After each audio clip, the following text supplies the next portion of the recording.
ಆತ್ಮೀಯ ವೀಕ್ಷಕರೇ, ನಿಮ್ಮ ಪ್ರೀತಿಯ ನಮ್ಮ ಮಕ್ಕಳು ಬ್ಲಾಗ್ಸ್ಗೆ ಸ್ವಾಗತ.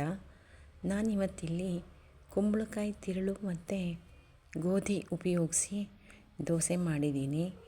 ಇದು ಹೆಲ್ದಿ ಕೂಡ ಮತ್ತು ಶುಗರ್ ಪೇಷಂಟ್ಗೂ ಆರಾಮಾಗಿ ತಿನ್ನಬಹುದಾದಂಥ ದೋಸೆ.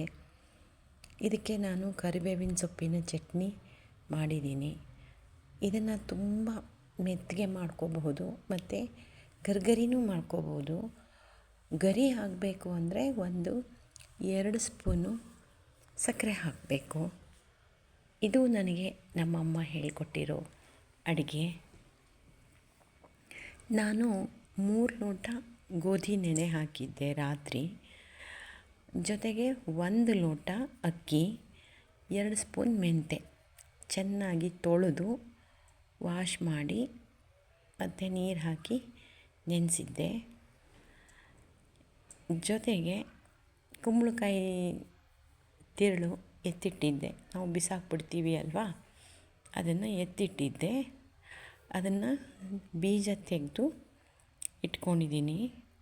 ಮಿಕ್ಸಿ ಮಾಡುವಾಗ ಕುಂಬಳಕಾಯಿ ತಿರುಳನ್ನು ಸಣ್ಣ ಸಣ್ಣ ತುಂಡು ಮಾಡ್ಕೋಬೇಕು. ಯಾಕಂದರೆ ಇದು ನೈಸ್ ಇರೋದ್ರಿಂದ ಅಕ್ಕಿ ಜೊತೆ ಅಥವಾ ಗೋಧಿ ಜೊತೆಗೆ ಅದು ನುಣ್ಣಗಾಗಲ್ಲ, ಹೋಳು ಹೋಳು ಹಾಗೇ ಇರುತ್ತೆ.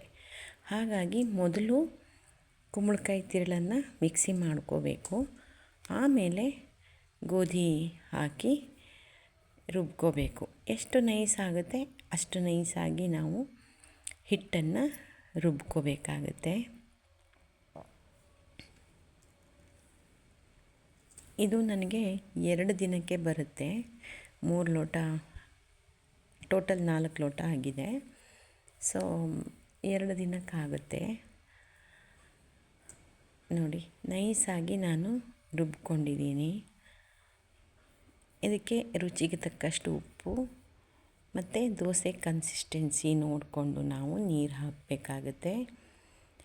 ಹಂತ ಹಂತವಾಗಿ ಸ್ವಲ್ಪ ಸ್ವಲ್ಪ ನೀರು ಹಾಕ್ಕೊಂಡು ಕಲಿಸ್ಕೋಬೇಕು. ನಾನು ಮೊದಲೇ ಹಂಚು ಬಿಸಿಗಿಟ್ಟಿರೋದ್ರಿಂದ ದೋಸೆ ಹಾಕ್ತಾಯಿದ್ದೀನಿ. ಎಷ್ಟು ತೆಳುಗೆ ಅಂದರೆ ತೆಳ್ಳಗೆ ಬೇಕಾದರೂ ನಾವು ದೋಸೆ ಮಾಡ್ಕೋಬಹುದು, ದಪ್ಪ ಬೇಕಿದ್ರೂ ಮಾಡ್ಕೋಬಹುದು. ಅದು ನಮ್ಮ ಅನುಕೂಲಕ್ಕೆ ತಕ್ಕಂತೆ. ದೋಸೆ ಗರ್ಗರಿ ಬೇಕು ಅಂತ ಅಂದರೆ ಹಿಟ್ಟಿಗೆ 2 ಸ್ಪೂನು ಸಕ್ಕರೆ ಹಾಕಿ ತುಂಬ ಚೆನ್ನಾಗಿ ಬರುತ್ತೆ. ಎಣ್ಣೆ ಅಥವಾ ತುಪ್ಪ ಯಾವುದನ್ನು ನೀವು ಬಳಸಬಹುದು. ತಿರುಳನ್ನು ನಾವು ಬಿಸಾಕೋ ಬದಲು ಒಂದು ಒಳ್ಳೆ ಅಡುಗೆ ಮಾಡಿ ತಿನ್ನಬಹುದು, ಉಪಯೋಗಿಸ್ಕೋಬೋದು. ಇದಕ್ಕೆ ನಾನು ಕರಿಬೇವಿನ ಸೊಪ್ಪಿನ ಚಟ್ನಿ ಮಾಡಿದ್ದೆ. ತುಂಬ ರುಚಿಯಾಗಿತ್ತು ವೀಕ್ಷಕರೇ. ನೀವು ಒಮ್ಮೆ ಮಾಡಿ ನೋಡಿ ಹೇಗಿತ್ತು ಅಂತ ಹೇಳಿ ನನಗೆ ಕಮೆಂಟಲ್ಲಿ. ಮತ್ತು ಬರೀ ಅಕ್ಕಿ ಮಾತ್ರನೇ ನಾವು ಹಾಕಿ ಮಾಡ್ಬೋದು. ಅಕ್ಕಿ ಹಾಕಿದ್ರೆ ಹಿಂದಿನ ದಿನವೇ ನಾವು ರುಬ್ಕೋಬೇಕಾಗುತ್ತೆ. ಇದು ಗೋಧಿ ಆಗಿರೋದ್ರಿಂದ ನಾನು ಆಗ ರುಬ್ಬಿ ಆಗ ಮಾಡಿದ್ದು. ವೀಕ್ಷಕರೇ, ನೀವು ಒಮ್ಮೆ ಟ್ರೈ ಮಾಡಿ, ಲೈಕ್, ಶೇರ್, ಕಮೆಂಟ್ ಮಾಡಿ. ಧನ್ಯವಾದಗಳು.